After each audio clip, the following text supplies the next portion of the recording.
Hello, everybody. Welcome to another episode of the Thriving Adoptees podcast. So today I'm delighted to be joined by Heather Marshall, a fellow Brit.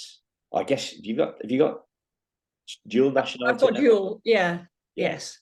Yeah. Because you're in the States now. Yeah. And the other thing was that Heather was born the same year as me, which is a bit spooky when we found out last time. So you were April 67. I was January. So there's a strange way that's bringing lots of people together around a couple of years older or a couple of years younger, together onto the podcast, which is great because we've just been discussing how sometimes different age groups, connecting with different age groups can be challenging. Is the nice way of saying it. So fellow adoptee, and you're a coach as well. And one of the big things that you work on is coaching adoptees through the kind of reunion process. That's correct. So that's what we're going to talk about today, listeners. And Heather said something just before we started recording, which I thought was a complete gem. It's the truth, right? It's the truth. No one else is going to heal us. Right? No one else is going to heal us. Or if you're talking to a client, I guess, no one else is going to heal you, client. Yeah. And you're going to, I'm sure you put that in a gentler, more coachy way than I. That's the thing, right? But we want to get to the truth. We want to get to the truth. We do. And so it's a harsh way of putting it, but it's also a concise way of putting it, that we do have to take responsibility for our own work, for our own capacity to grow and thrive and have good lives. And I don't work with children. I think that's a whole different thing. I'm not qualified to do that. I'm dealing with adults, and so feel more comfortable saying that once we've reached our adulthood, then in other aspects of our lives, we go out, we have jobs, we do all these things, maybe we have children, we are responsible and we are capable. And so I think sort of maybe the gentler way of saying that is, helping people to tap into their own sense of being capable adults, that you can. It's not just that you have to do that, it's that you are able to do that. Because I think some adoptees get sort of stuck in this little loop in their minds that they cannot have full thriving lives, that they're looking for that outside themselves. They're looking at it, but I'm going to have this reunion and that's going to sort me. I'm going to do this and this other person's going to sort me. And so the positive side of that is that although a lovely reunion is wonderful, you don't have to have it in order to have a good life. You can do that for yourself. Yeah. And I think that's what I would like people to know, is that we can control our own destinies in that way. Yeah. Wow, there's so much there to go from.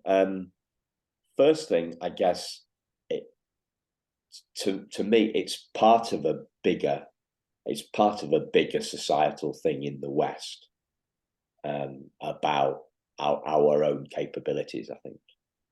Mm-hmm. Like we're looking for stuff outside us. Yeah, I think that's right. And we're looking for, I think, especially in the US, and maybe I shouldn't say that because I've been living in the US for a long time, so maybe it's happening everywhere and I'm just not aware. But we're also looking for, in the US, I think we're looking for a quick fix. We want to lose 10 pounds and have 6-pack abs in in the 2 weeks before we're going on our beach holiday. Yeah. You know, it's by some, you know, all these things that come on social media or wherever that, you know, in places that we see them, that you can do this and you'll quickly have this situation that you want. You'll be happier, you'll be thinner, you'll find somebody who loves you, you'll whatever, and it's all meant to happen. Something that you can get from the outside in, and it's something that's going to happen quickly. And obviously it's quite possible that I'm just slow on the uptake, but the things that I've had that, you know, have been good in my life, for the most part, have required some work and some diligence and some patience. And that's not to say that nothing has ever just sort of fallen into place. That does also happen in our lives, but I think for the most part, it's internally driven, maybe with help and support from the outside, and it requires some consistency and diligence, whether we're working through our adoption feelings, working through a reunion, or we're trying to get fitter. We're going to have to get up and do the thing every day. Yeah. The silver bullet is, for anything, is in life, is try some stuff, see what works, do more of that, see what doesn't work, do less of that, and that's it. But I can't sell you a $1,000 or £1,000 course that only has 3 sentences, right? That's true. So I've got to make it more complicated.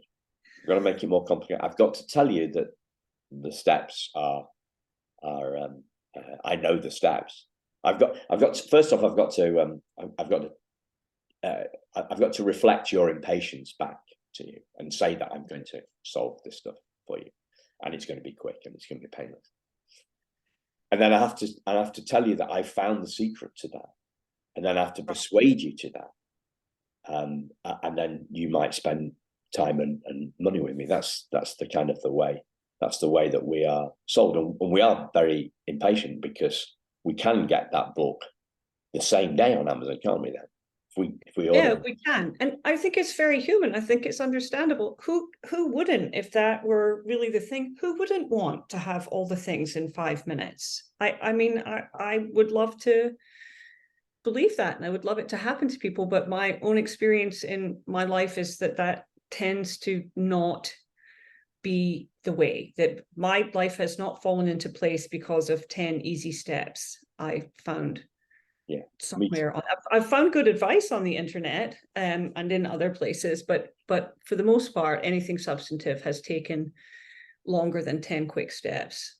And I think it is understandable, maybe particularly for adoptees in this situation, because we were taken away from our parents and we want to heal that wound maybe more than other people, to sort of look for the outside. Well, if I just find my mother, that's gonna fix that. Are the clients that come to you, or even when they're prospective clients, when they're coming to you, are they aware of that? Do they actually say to you, in not so many words, finding my birth mother or birth father is going to heal me? Are they? No, it's not. It's never that direct. No, it's more along the lines of, and I would love it if more people came earlier in the process. Usually, what happens is they've begun the process and then something isn't going the way that they wanted it to go, and they're frustrated, and that's why they're looking for help. And I found my mother 18 years ago, pre-social media, pre-ancestry, 23andMe and all that. And one of the things that meant, well, a couple of things that meant. One of them meant that things didn't happen as quickly because the technology wasn't there to facilitate things happening quickly. And I am so deeply grateful for that in retrospect. I am absolutely positive at the time, given like where my mind was, that if the capacity to well, maybe I would, maybe I wouldn't, but I think it would have been a big temptation to just pounce right in. And I wasn't able to do that because of technology and because of distance. And I used that space to do a lot of self-exploration about what I wanted and why I was even doing this. You know, what was I hoping for? What was I frightened of? And I did a lot of what ifs, like, what if this happens? What if she just says no? So that I was just doing a lot of inner work to you know, try and prepare myself for it. And I would encourage people to put the brakes on, one hand on the brakes the whole time. I understand. I've talked to a number of other people, and they felt the same way that I did when I first decided to search. It just sort of came on them. It came on me like just this huge consuming wave.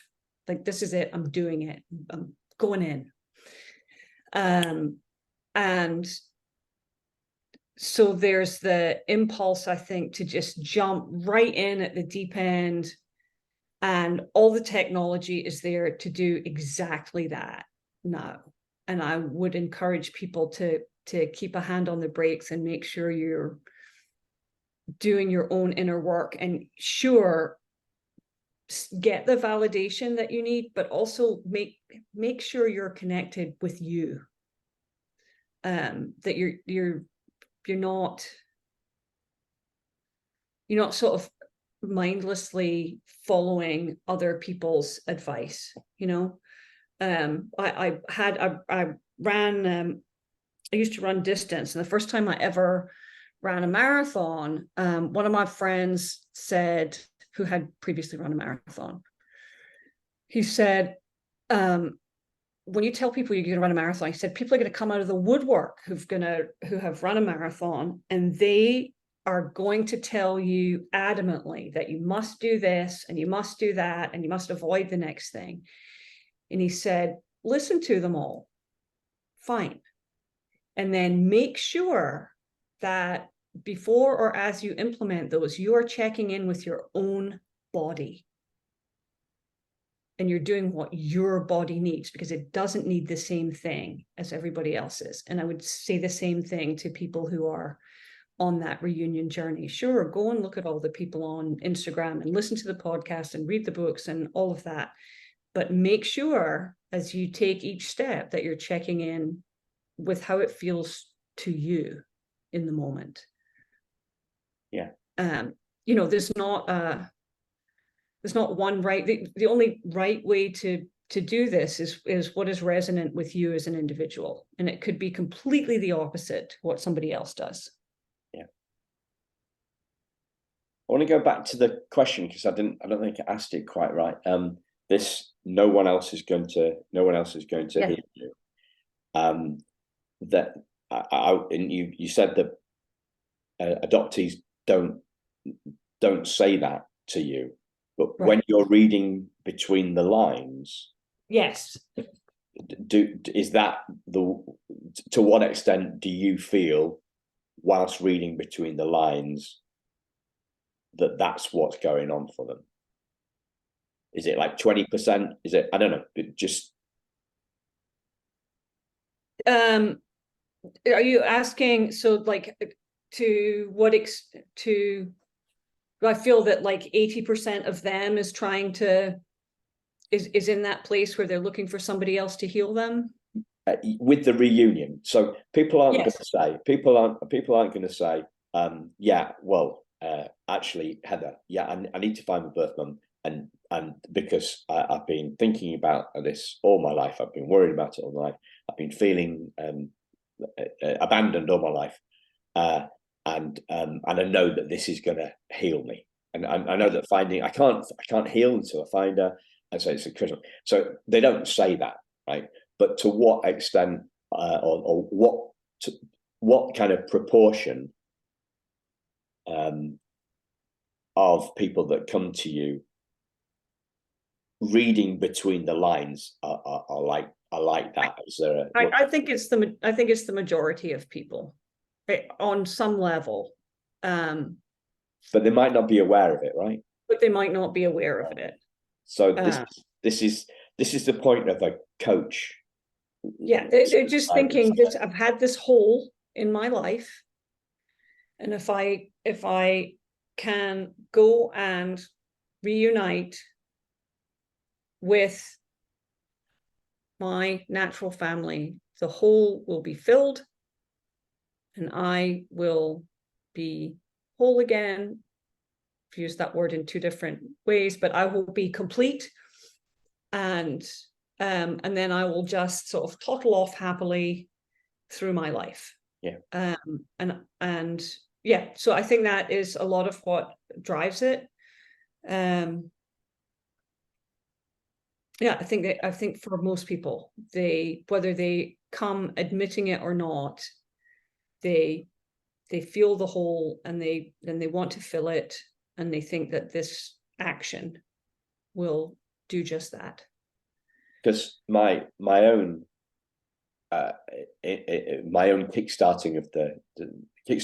restarting my own search process was when I was terrified in a therapist room at the thought of my birth mother rejecting me again as I saw it, right?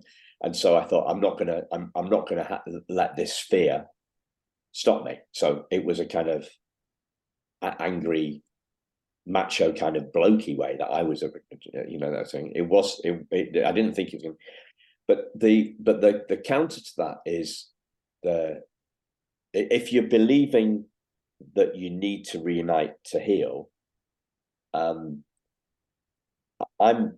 one example here to show that you don't need to reunite to heal, because I healed despite the fact that my birth mother had died before I started looking. Yeah.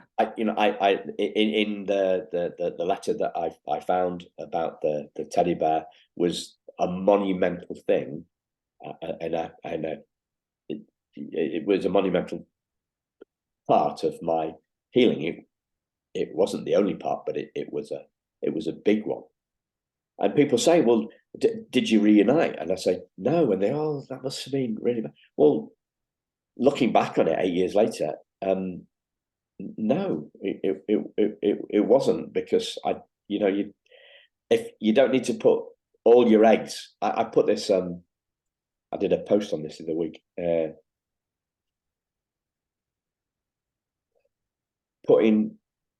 Staking your happiness, staking your healing in reunion is like putting all your, on a good reunion, is like putting all your eggs into somebody else's basket. Exactly. Yeah, I think that's exactly right. And I have, with my natural mother, I think I've got everybody's fantasy reunion. She's lovely.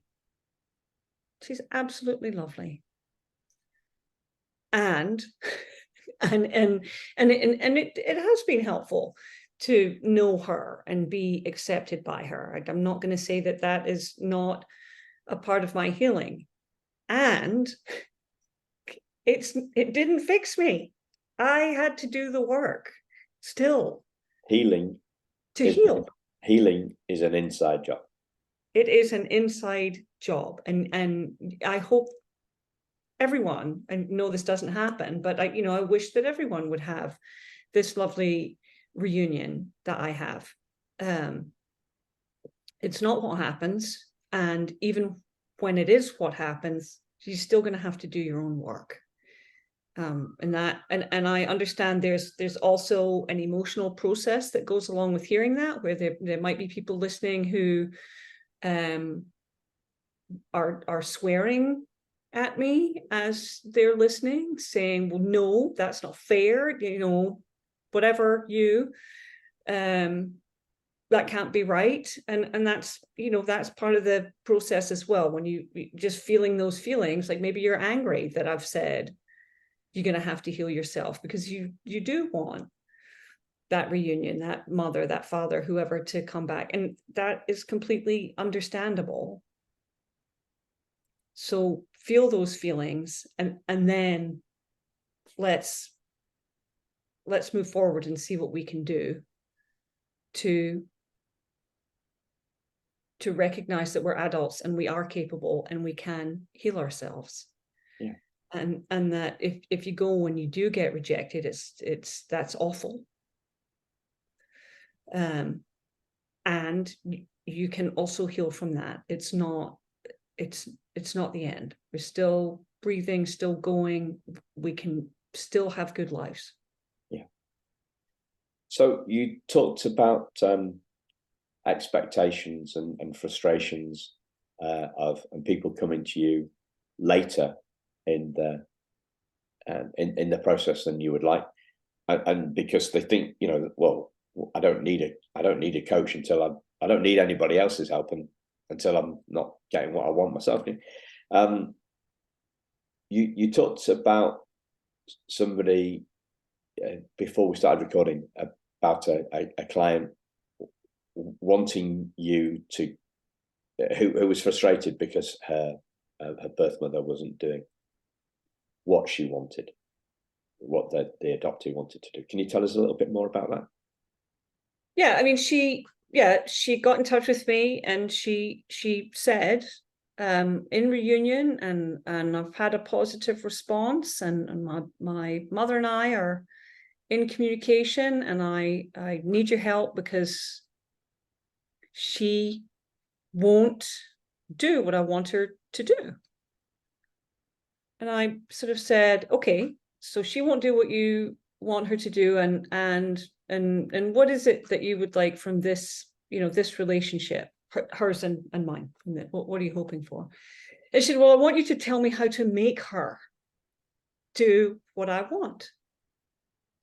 And so we then had to sort of begin with a conversation about, and this was a very competent, intelligent, accomplished woman, who's about our age, Simon, very close in age to us. And so we, began the conversation with, just looking at other relationships, and how often do you actually get other people to do exactly what you want them to do when they've clearly told you that they don't? And you sort of going about it that way, where she was like, yeah, all right. That's not how human beings work. And then the work became working on shifting her mindset from, I'm going to get you, mother, to do this exactly the way that I want you to do, sort of shifting that mindset to her sorting through why she wanted her mother to do things in a certain way, or to say things or whatever, what it was that she thought would happen within her if the mother did 1, 2, 3. And then, looking at the fact that this was a woman who was very accomplished, who had her own life, her own everything, family, whole business, obviously a very, very competent human being, and sort of reconnecting her to those skills that she already had.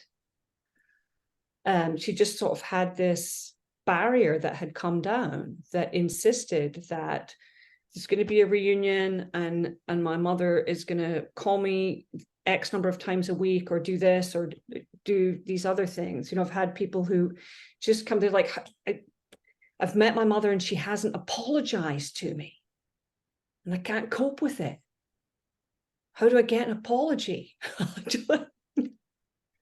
Yeah. So we have to work through, like, what is it that you think is going to happen internally for you if she rings you up tomorrow and says, I'm sorry? So the reason this is useful, because as I'm a big fan of coaching. I've had a lot of coaches over the year. The reason that it's useful is it's hard to see our own. It's hard to see the picture when we're in the frame, right? Absolutely. That's Yes. right. So can you explain a little bit more about that, and how? Because that barrier seems like a belief, doesn't it? It is a belief. Yeah. And yeah, so we're kind of breaking, all of us have, it's not specific to adoptees, we all have beliefs about the world and ourselves and our own capabilities. I'm also a yoga teacher, and people find that out, and the number of people who say to me, well, I would love to do yoga, but I can't do yoga because I can't even touch my toes. It is just remarkable. And I think, well, one of the reasons you would come to yoga is so that one day you could learn to touch your toes. That's not at all a barrier to coming to yoga. That in fact, to my mind, would be a reason. And they kind of look at me and I explain more of that. And that, that's a very superficial thing. I can't come to yoga because I can't touch my toes. But we have those same internal, like, I need my natural parent to do this. I can't go on with my life until somebody else does that. And so it's about, if you're outside that, it's about looking at the person and reframing it for them. In sort of a similar way as saying to somebody, well, you could come into yoga with whatever range of motion you have, and the goal will be to improve that range of motion. That's all. So sort of and they kind of, you can see the wheels turn there just with the yoga example. Like, wait, what? Well, you don't already have to be an expert at yoga to start taking a yoga class, right? And so similarly, it's about breaking down, it's about connecting people to their own capacity, breaking down that you believe that you cannot be happy unless this person apologizes to you. So we're going to sort of drill down into what's underneath that. Why? And it depends on the person. Sometimes there's just sort of this little inner kid in there that thinks, well, they're going to say sorry and everything's going to fall away and the sun's going to shine and it's going to be lovely. And certainly it is healing when anybody apologizes for anything they've done that's harmful. I don't want to diminish that. But if it's a long-standing wound, there's other work that has to be done to chip away at that. And so tapping into, I like to work with meditation, with mindfulness, with writing as well, to help people explore the layers that are under there. And in that conversation, then they're going to give me threads to pull to sort of say, okay, so in the absence of an apology, maybe what they really want probably in an apology is a recognition that being separate to their natural family has in some way caused them pain.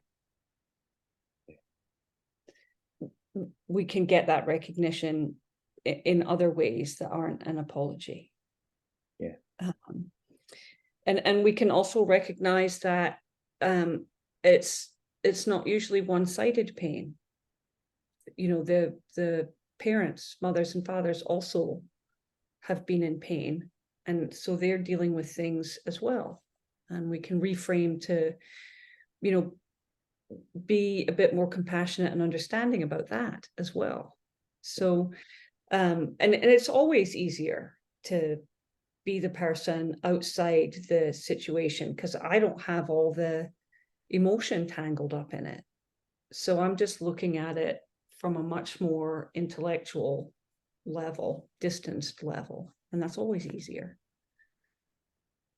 So as I was thinking, like, how would I redo the little saying that I gave to sum up what you just said? And it would seem to be that it's hard to see the beliefs when they're our beliefs. It is, because when they're our beliefs, they feel absolute. They don't actually feel like beliefs. They feel like this is just rock solid fact. Yeah. Beliefs feel like, beliefs feel rock solid. Cannot be rock altered. solid's good. That rock solid is a great way. It's a rock solid fact. And, you can't, the sky is up there. That's a fact. You can't take it down. And those beliefs feel like that. And so we're looking at it from a different angle. What if something else? Yeah.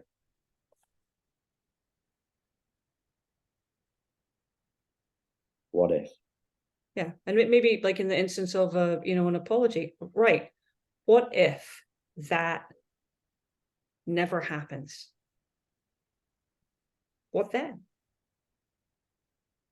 What then? And people are not going to say, right, well, I'm just going to be stuck and angry for the rest of my life. No one wants that. So then we can explore, like, what if? And in that exploration, we'll get some responses and some paths forward. Yeah. So the reason I'm diving deep into this with Heather is because, like, we can have a coach and we can also kind of self-coach as well, can't we? That's right. Yeah. Yeah. We don't have to have an external person telling us what to do. We do have that wisdom that we can tap into. It's great to have a coach, but also you can do it on your own. A good support system, I think, is necessary. Friends, partner, whatever. I'm also I'm a big believer in therapy. It's been great for me. So there are those resources as well. And I have some very dear friends who are not, like, they're not professional coaches, but they do and have in the past given me that outside view. Like, Heather, I love you, and that you have to look at that a different way. Yeah. So definitely knowing that we do have the inner wisdom somewhere in there. If we can dig around for it, it's in there. Yeah. So what else?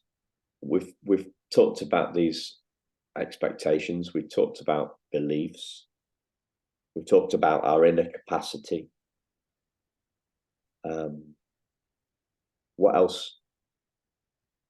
What else have you got on your heart and mind about reunion? So we talked about the expectations. I think that maybe everybody else already knows this, and I was the only person who didn't know it when I went in, but the reunion impacted my family, my children,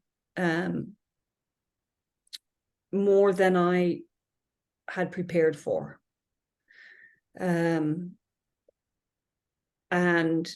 so I would just say to people who are, have children at home, or even have adult children, if you've waited till you're a bit older to do it, that it's not just you it's going to impact, and that's just about awareness and sort of checking in with people to see what's going on. I think I don't know that there's any particular advice I would have wanted somebody to give me other than, hey, just be aware that this might be bigger for your children than you think it's going to be. And that's also something you're going to have to navigate. I like to, when I teach mindfulness classes and just in general, remind people to, if they can, approach things with kindness and compassion and curiosity. And the curiosity has been the biggest helpful piece for me.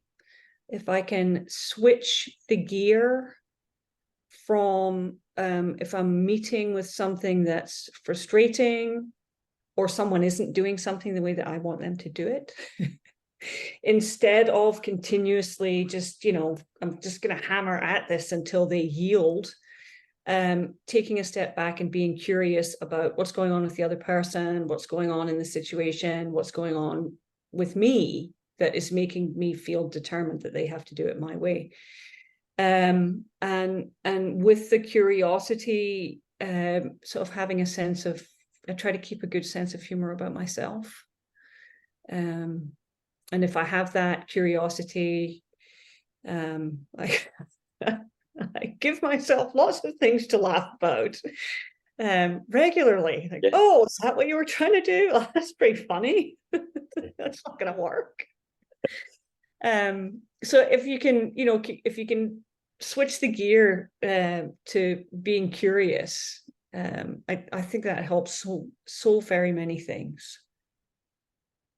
Is that the opposite of the rock solid beliefs? Yeah, I think so. Yeah, I sort of, if you are saying, have this, yeah, she has to do it this way in order for it to work, just starting to poke at that a little bit. But does she? Why? What if this? What if that happened? What if something else happened? What if I let it go? What if I just gave up? And that's not, you're not making a commitment to giving up or changing or whatever. You're just asking yourself, you're just being curious. So yeah. You've talked about the kids. I guess the biggest one is the adoptive parents, right? If you're doing this when they're still alive, and I know a lot of people don't. A lot of people wait till and I didn't tell my mum and dad when I was doing my search. No way, and the only thing that I have to share really of value on that is the fact that my mum changed. My mum's kind of take on that changed somewhat. It mellowed somewhat, which is quite, because I tend, my belief, right, my rock solid truth is that old people don't change. And so, hey presto, she did. She did something happened, and I don't know what it was, but something changed along the way. And you said you've in terms of the advice thing is a tricky one in that, because every relationship is different. Yeah, and adoptive parents, like any other parents, have the range of beliefs and emotional capacity and all of that, from we adopted a baby and that's our baby and it's not anybody else's baby, adolescent, adult, and they can't cope with the idea of that person going back and finding their natural family, all the way to the other end where, there are people who are much more open and say either overtly or subtly to their adopted child, if this is a journey that you want to take, we support you. So it depends on where you are in that range of things. My adoptive dad took me literally by the hand. We were in Edinburgh for something else.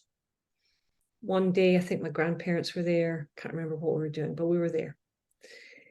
And they were going to go and get an ice cream or something. And Dad looked at me and he said, Heather and I are just going to go up to the Church of Scotland offices. And I sort of said, I don't want to go to the Church of Scotland offices. I want an ice cream. And he said, I'll get you an ice cream when you come back. So that was his way. We did not go in. Oh, maybe we did. I don't remember. Anyway, I know that we went to the offices and he was saying to me, he said, this is where we got you. You are entitled to all the information once you're 18. And this is where you'll come if you want it. Which I'm tearing up a wee bit because it was just such, at the time, I really just wanted the ice cream. Yeah. But it was such a gift. And I think also at the time, I didn't want to reckon with the idea of, I mean, I'd thought about my mother most of my life, but I just wasn't ready to reckon with that idea of finding out who she was and finding a whole different family than the one I'd been brought up in. It was a lot, but even in that moment, and more so as I got older, I appreciated what a gift that was. And so I did tell him when I was searching. And, we had a fairly brief conversation about it. And there was almost a gasp. I told him on the phone because we don't live close to each other. And there was this, sharp intake, this thing. And it was twofold. I think that because I was older, he had thought that the moment had passed and I wasn't going to do it. And I think he was relieved. And then also, he was afraid for me that it would cause me pain. And he said as much. And I said, I thank you for that. And it's just something I feel I have to do, whether it ends up causing me pain or not. And we left it at that. We have not talked. He has actually met my natural mother. We met once, which was nice. And otherwise, we don't talk a lot about it because we don't need to, really. So that was a gift that he gave to me, and I know that other people don't always have that, and that's a whole other thing to navigate. And I guess you don't need to tell them, do you? Sorry? You might not need to tell them at the outset. No, you might not need to. I felt compelled to tell my dad because he had taken me there and sort of put that on the table and said, this is where this is if you want to know it. And also I just didn't want to have something that potentially was that big in my life that he didn't know about. Yeah. Because that's how our relationship is. Yeah. That's something that I would tell him. But I think you have to do that based on your own sense of things. But very interesting that he was concerned, because though he's concerned about that could be tricky for you. Yes. So because I haven't, I wouldn't have expected that. Normally, when I think about this subject, I would generally be thinking about parents, adopted parents, their stuff. Yeah, and there's fear there on their own part. Am I going to lose my child? Right? I mean, I think that's the driver for most adoptive parents. It's a fear. It's huge. They're going to go and find their natural family and they're going to fit right in, and they're going to forget all about me. And I mean, that's terrifying. But I mean, I'm a parent. I have 3 kids, and I think it's a natural parent thing to do. And maybe these other people don't verbalize it, to sort of look at your kid at any age, even in adulthood, doing a thing and sort of thinking, oh God, that could hurt. Are you sure you want to do that? And he, was able to articulate it, which I appreciate. Yeah. So I mean, yeah, it's difficult for me to imagine that there aren't other adoptive parents who feel exactly that. Like, I see you going down this journey, and I don't want you to do it because it's going to hurt you. Yeah. I'm not sure that people always manage to articulate that, though. Instead of just saying, don't do it. Don't do this. Don't do it. Please don't do this. The second part of that sentence is critical, right? Don't do it because I'm afraid it's going to hurt you. Yeah. Because that gets a whole different response. So you've mentioned a couple of minutes ago, 5 minutes ago, about the advice thing. It is tricky in this stuff. But I guess the only advice it could be is that empathy. What did you say? Empathy, kindness? I said kindness, compassion, and curiosity. So could we break that down into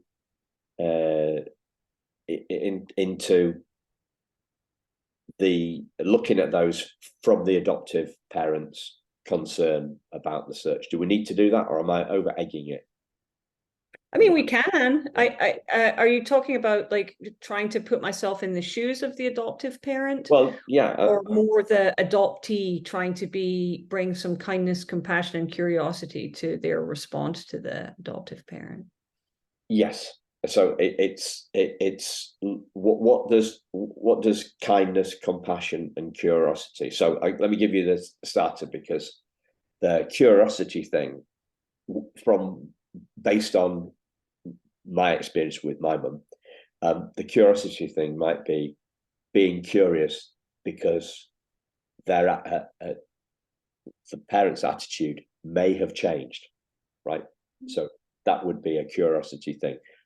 Let's not assume that because the adoptive parent said one thing 10 years ago, let's be curious and not assume that he or she still thinks the same. So that would be a kind of a curiosity thing.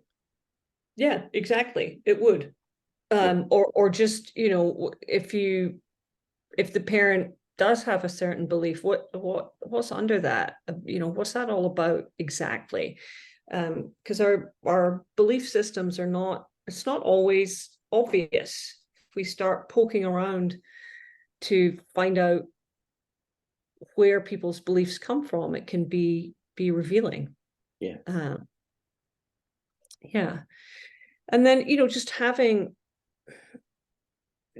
compassion doesn't have to prevent us from doing what we want to do. I think it's possible to, for instance, go on the reunion journey knowing that your adoptive parent is not a fan of that idea at all, and going on the journey, but also being compassionate about what fears your parent might have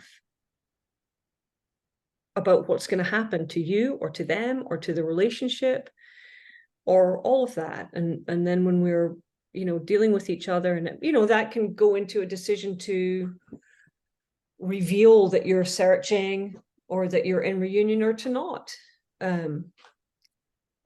do that, or to, how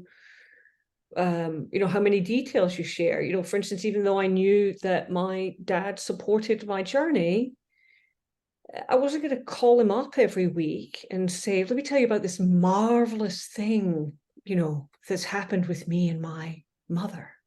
because that's just not compassionate at all. You're going to call somebody else and say, this thing happened and it was absolutely fantastic. You know, so that sort of thing. How much do you tell? And just being compassionate. And yeah, just compassion and kindness, I think, are interrelated.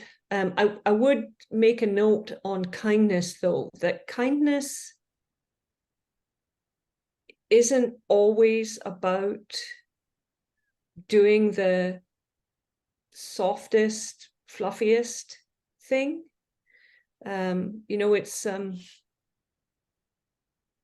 a kindness, for instance, to take the drink away from the alcoholic, even though they don't like it in the moment. Yeah. So just, yes, having that good heart, but also just knowing that kindness sometimes means doing a hard thing for a larger good. Yeah, makes sense. Yeah. Yeah. So the compassion is the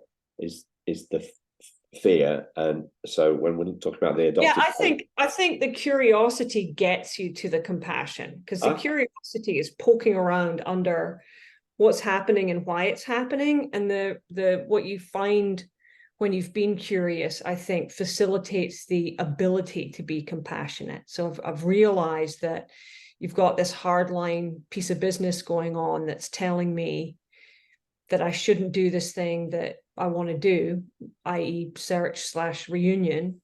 And my curiosity has led me to understand a little bit more about what's going on with you and that you're actually afraid. So I'm going to bring that compassion to it, and use that in our interactions. Yeah.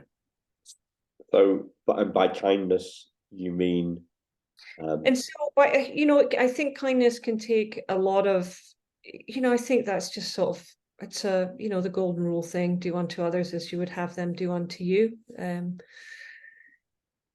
Doing what you think is the most, what you think brings the highest good to the whole relationship, which might mean telling somebody something plainly, you know, like being clear with an adoptive parent. I love you, and I'm going to search and try to find my family. Because for that relationship, clarity is important. That might not look the same in somebody else's relationship, you know. So kindness, you mean honesty and sensitivity. Oh yeah, honesty and sensitivity. Yeah. Okay. I'm conscious of time. Is there anything else that I've not asked you about that you'd like to share? I think one thing, and I don't know if you thought, I don't think we said this after we started recording, but I think I said to you earlier that I would encourage people to keep their hands on the brakes throughout the reunion process, just to resist the impulse to dash headlong into whatever it is. Just pause and take a breath, and it'll all still be there. Yeah. So if you want to find out more about what Heather's doing, there's a link to her on socials and a website in the show notes, as always, listeners. Thank you very much for sharing this stuff, Heather. Thank you. Thanks, Simon. It's great to be here. And I suggested we're going to do another one in a few months if you enjoy this one. So you're still smiling, so I guess we'll do that. Yeah, let's do it. Thanks a lot for listening, listeners, and we'll speak to you again very soon. Thank you. Bye.